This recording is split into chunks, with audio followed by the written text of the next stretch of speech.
और शील समाधि प्रज्ञा जो धम्म का मेन एसेंस है, जब तक मानव जीवन में ये चीज़ें डेवलप नहीं होंगी तब तक मानव का विकास नहीं हो सकता। और उनमें सबसे जो इम्पोर्टेंट बात ये है कि मानव के जीवन में उसके जो मुख्य जो विकार हैं वो विकार मन के हैं, और मन के विकार जब तक नहीं खत्म करेगा इंसान, उनको नियंत्रित नहीं करेगा, जो राग द्वेष और मोह जो मुख्य विकार हैं जो धम्म में बताए गए हैं, और दुनिया भर के जो आपकी तृष्णाएं हैं, वासनाएं हैं, ईर्ष्या है, द्वेष है, नफरत है, गुस्सा है, क्रोध है, लाच, निराशा है, तो हम स्वतः ही हमारे अंदर ये व्याकुलता, ये बेचैनी, ये हमारी तृष्णाएं, ये वासना भी अपने आप में एक विकार है, चाहे गृहस्थ में वासना हो।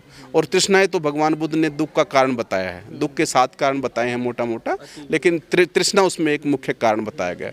और दूसरा कारण है हम संसारिक बंधनों में जीते हैं, मोह में जो रहते हैं, बंधन में रहते हैं।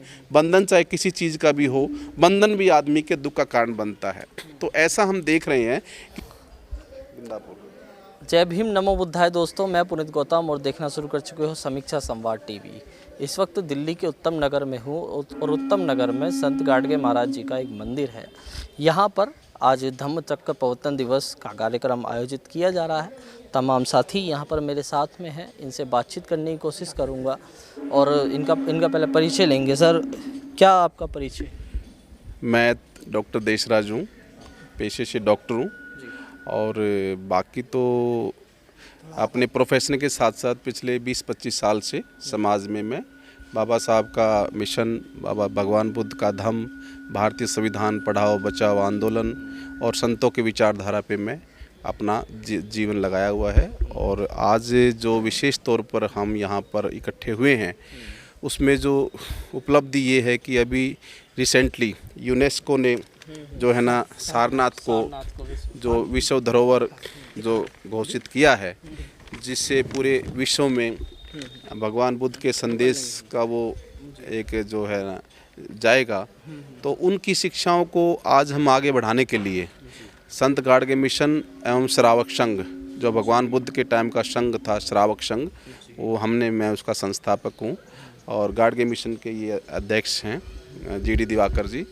तो बेसिकली प्योर हमारा उद्देश्य ये है कि जो शिक्षाएं हज़ारों साल, 2500 साल पहले इतनी महान शिक्षाएं थी विश्व में, और पूरे विश्व में मानवता के आधार पर दुनिया में पूरा आधे विश्व में इतनी खुशहाल जीवन था, और पूरे भारत ही नहीं, भारत के दूसरे देशों, आसपास के देशों में भी जो ये संस्कृति इतनी महान संस्कृति थी, वो संस्कृति कैसे ख़त्म हुई, कैसे की गई, वो सब चीज़ों को हम ना देखते हुए हम इतना जानते हैं कि आज दोबारा से जब 1956 में बाबा साहब ने इस देश को, भारत को दोबारा से धम्म दिया, धम्म की दीक्षा लेने के बाद, तो हम लोगों का ये दायित्व बनता है कि जो इतनी महान शिक्षाएं लुप्त हो गई थी उनको दोबारा से समाज में, देश दुनिया में फैलाएं।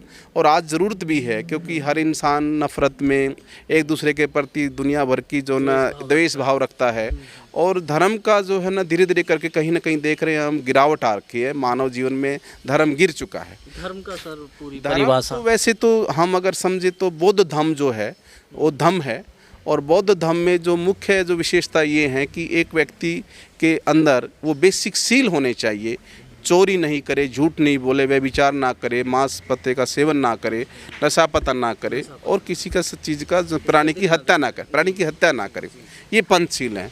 उसके अलावा भी जो मैत्री, जो करुणा और जो प्रज्ञा जो धम्म का मेन एसेंस है, और शील समाधि प्रज्ञा जो धम्म का मेन एसेंस है, जब तक मानव जीवन में ये चीज़ें डेवलप नहीं होंगी तब तक मानव का विकास नहीं हो सकता। और उनमें सबसे जो इम्पोर्टेंट बात ये है कि मानव के जीवन में उसके जो मुख्य जो विकार हैं वो विकार मन के हैं, और मन के विकार जब तक नहीं खत्म करेगा इंसान, उनको नियंत्रित नहीं करेगा, जो राग द्वेष और मोह जो मुख्य विकार हैं जो धम्म में बताए गए हैं, और दुनिया भर के जो आपकी तृष्णाएं हैं, वासनाएं हैं, ईर्ष्या है, द्वेष है, नफरत है, गुस्सा है, क्रोध है, लाच, निराशा है, उदासी है, बेचैनी है, एंजाइटी है, व्याकुलता है, और तन्हाई है, और भ्रम है, डाउट्स कि दुनिया में बाहर सत्य है, बाहर भगवान है, बाहर ताकत है, बाहर कोई शक्ति है जो तुम्हारा भला करेगी। ये सब भ्रम बोला भगवान ने, क्योंकि भगवान ने बोला, बुद्ध ने बोला कि बाहर कुछ नहीं है, बाहर मत भटको।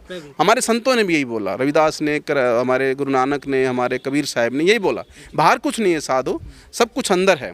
तो जब मन के विकार खत्म हो जाते हैं, जब हमारा मन नियंत्रित हो जाता है, तो हम स्वतः ही हमारे अंदर ये व्याकुलता, ये बेचैनी, ये हमारी तृष्णाएं, ये वासना भी अपने आप में एक विकार है। चाहे गृहस्थ में वासना हो, और तृष्णाएं तो भगवान बुद्ध ने दुख का कारण बताया है। दुख के 7 कारण बताए हैं मोटा मोटा, लेकिन तृष्णा उसमें एक मुख्य कारण बताया गया।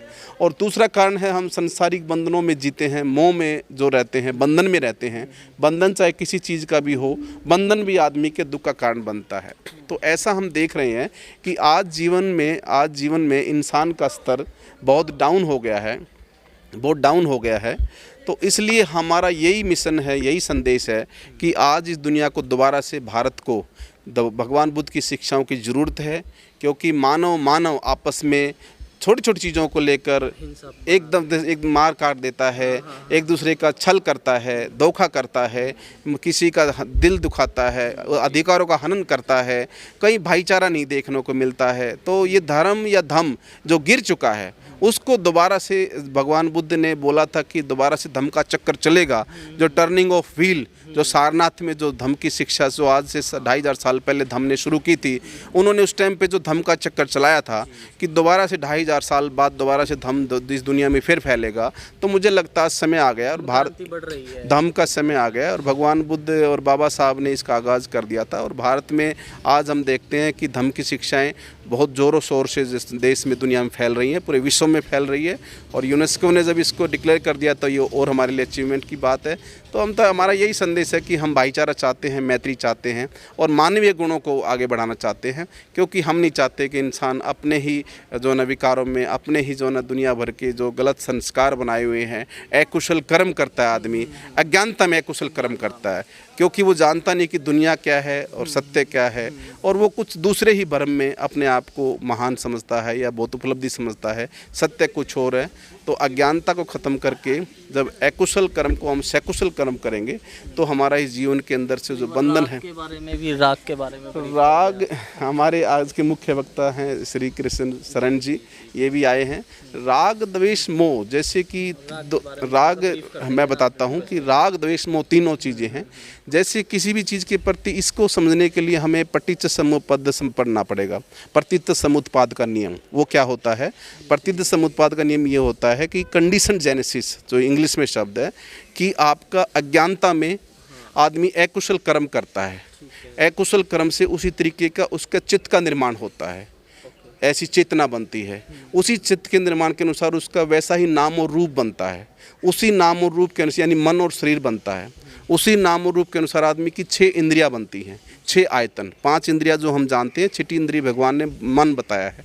और उन्हीं आयतन से, 6 आयतन से जब बाहर दुनिया में कोई घूमता है तो विचरण करता है, तो वो इंद्रियां बाहर की दुनिया में उनके कांटेक्ट में आती हैं। तो जो भी चीज़ आँखों के लिए जो अच्छा लगता है, आँखें उनको प्रभावित करती हैं, कानों के लिए कान प्रभावित करते हैं, टेस्ट है, नाक है, सूंघना है, ये इंद्रियां हैं। तो उससे हमारा क्या होता है, उसके प्रति वेदना बनती है। वो वेदना अगर अच्छी है तो हमें और चाहने की लगन और चाहिए, ये राग जागता है। अगर वो वेदना जो और चाहिए वो तृष्णा पैदा करती है, तो वो राग हो गया। और अगर वो वेदना अच्छी नहीं है तो वो क्या हो गया? द्वेष हो गया, कि नहीं चाहिए, नहीं चाहिए, नहीं चाहिए। जो राग और द्वेष से परे हो गया और मोह से परे हो गया, उस समय उसको भगवतो कहा गया। वो व्यक्ति भगवतो प्राप्त कर जाता है। इसलिए भगवान बुद्ध, कुछ कहते लोग कहते भगवान नहीं कहना चाहिए, भगवान उस समय ही उपाधि थी जिसने राग द्वेष और मोह को खत्म किया है। तो ऐसे जीवन को जब हम जीते हैं जहाँ पर राग द्वेष मोह नहीं है और तृष्णा नहीं है, कोई शंका नहीं है, अज्ञानता नहीं है, सारे अकुशल कर्म करते हैं, चित्त को निर्मल करके शुद्ध करते हैं, और ऐसे करते करते प्रबुद्ध हो जाते हैं, तो जीवन के भवसागर से मुक्त हो जाते हैं और कोई कष्ट नहीं। अंत में सवाल था मेरा कि इसके लिए आप क्या मतलब कार्य कर रहे हैं जिससे लोगों को जागरूक हो, राग, मोह, द्वेष, क्रोध, ईर्ष्या, तृष्णा के बारे में लोग जाने और इनसे मुक्त हो सके? इसके लिए तो देखो, बेसिकली मिशन आप कार्यक्रम भगवान बुद्ध ने भी दुनिया में आज से 2500 साल पहले क्या किया? घर घर जाके भिक्षुओं को जो ना संदेश दिया, लोगों को समझाया। तो हम भी धम्म की शिक्षाएं जब बताएंगे कि भाई सत्य क्या है, सत्य को समझो, सत्य पे जानो, दुख के कारण को मिटाओ। आज जो 99% लोग जो जिसको सुख समझ रहे हैं वो दुख बताया भगवान ने, वो दुख, वो सुख नहीं, वो दुख है। तो वो शिक्षाएं हम जब समझाएंगे, धम्म की शिक्षाएं देंगे, और उसके साथ साथ ध्यान और विपश्यना बहुत ज़रूरी है। जब तक ध्यान विपश्यना नहीं करेंगे तो मन शुद्ध नहीं होगा, निर्मल नहीं होगा। विपश्यना में तो कुछ नहीं है, पहले तो आनापानसती को ही देखना है हमने। आनापानसती का मतलब है कि हमने सिर्फ कुछ नहीं, सांस को जानना है। ऐसी चीज़ जो हमारे साथ जुड़ी हुई है, हमेशा 24 घंटे हमारे साथ है, सांस पे ध्यान दो, बस सिर्फ उसको जानना है, लेना छोड़ना नहीं है। और आप खाते पीते सोते जागते खाते कुछ भी कर रहे हो, आप सांस पे ध्यान रखिए, आपका ध्यान लगना शुरू हो जाता है। तो ये विपश्यना, इसको आनापानसती बोला है। इस पर बहुत लंबी चर्चा होगी विपश्यना के बारे में, तो खैर मैं, है ना।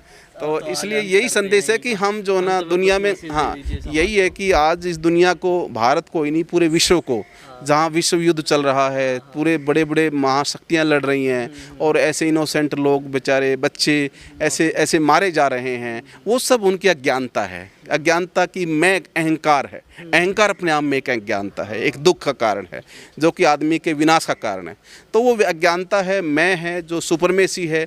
आज वर्ल्ड को संदेश है कि ये दुनिया में इन सब को ख़त्म करके मैत्री, करुणा और अपने भाईचारे की भावना को बढ़ाएं, और आपस में प्रेम की भावना जगाएं, और सबके प्रति सद्भाव की भावना जगाएं। यही हमारा संदेश है, यही हम चाहते हैं, यही बुद्ध चाहते थे।